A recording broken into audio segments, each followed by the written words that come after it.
कर्तव्य। हमारा पहला कर्तव्य यह है कि अपने प्रति घृणा न करें, क्योंकि आगे बढ़ने के लिए यह आवश्यक है कि पहले हम स्वयं में विश्वास रखें और फिर ईश्वर में। जिसे स्वयं में विश्वास नहीं, उसे ईश्वर में कभी भी विश्वास नहीं हो सकता। प्रत्येक मनुष्य का कर्तव्य है कि वह अपना आदर्श लेकर उसे चरितार्थ करने का प्रयत्न करे। दूसरों के ऐसे आदर्शों को लेकर चलने की अपेक्षा जिनको वह पूरा ही नहीं कर सकता, अपने ही आदर्श का अनुसरण करना सफलता का अधिक निश्चित मार्ग है।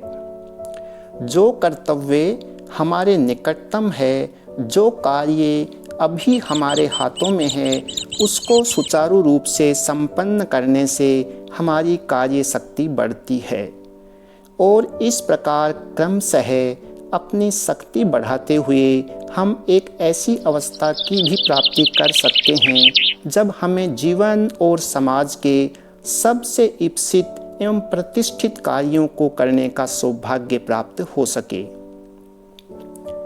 प्रत्येक कर्तव्य पवित्र है और कर्तव्य निष्ठा भगवत पूजा का सर्वोत्कृष्ट रूप है। जब तुम कोई कर्म करो तब अन्य किसी बात का विचार ही मत करो, उसे एक बड़ी से बड़ी उपासना के रूप में करो और उस समय उसमें अपना सारा तन मन लगा दो। अत्यंत निम्नतम कर्मों को भी तिरस्कार की दृष्टि से नहीं देखना चाहिए। यदि तुम किसी मनुष्य की सहायता करना चाहते हो तो इस बात की कभी चिंता न करो कि उसका व्यवहार तुम्हारे प्रति कैसा होना चाहिए।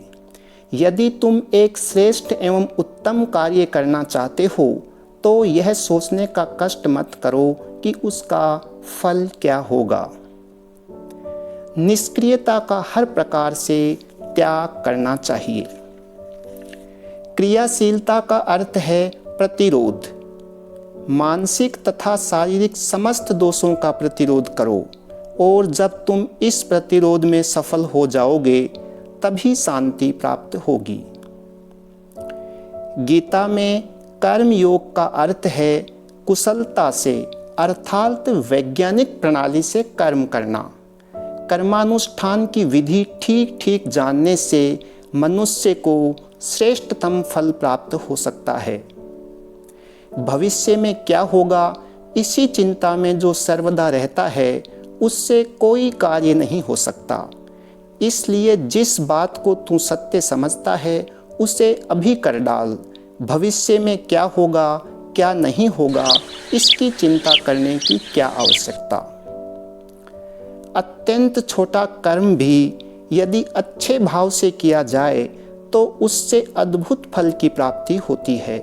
अतः जो जहाँ तक अच्छे भाव से काम कर सके करे। जो यह समझते हैं कि कार्य क्षेत्र में उतरने पर अवश्य सहायता मिलेगी, वे ही कार्य संपादन कर सकते हैं। आकस्मिक अवसर तो छोटे से छोटे मनुष्य को भी किसी न किसी प्रकार का बड़प्पन दे देते हैं, परंतु वास्तव में महान तो वही है जिसका चरित्र सदैव और सब अवस्थाओं में महान तथा एक सम रहता है। हर काम को 3 अवस्थाओं में से गुजरना होता है, उपहास, विरोध और स्वीकृति। जो मनुष्य अपने समय से आगे विचार करता है, लोग उसे निश्चय ही गलत समझते हैं। काम आरंभ करो, से सब कुछ आप ही आप हो जाएगा। अनन्यास चिंतयन्तो मां ये जनाः पर्युपासते तेषां नित्याभियुक्तानां योगक्षेम वहाम्यहम्।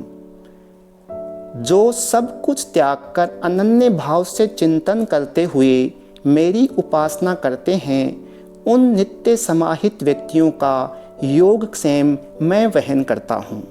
यह भगवान की वाणी है, कवि कल्पना नहीं।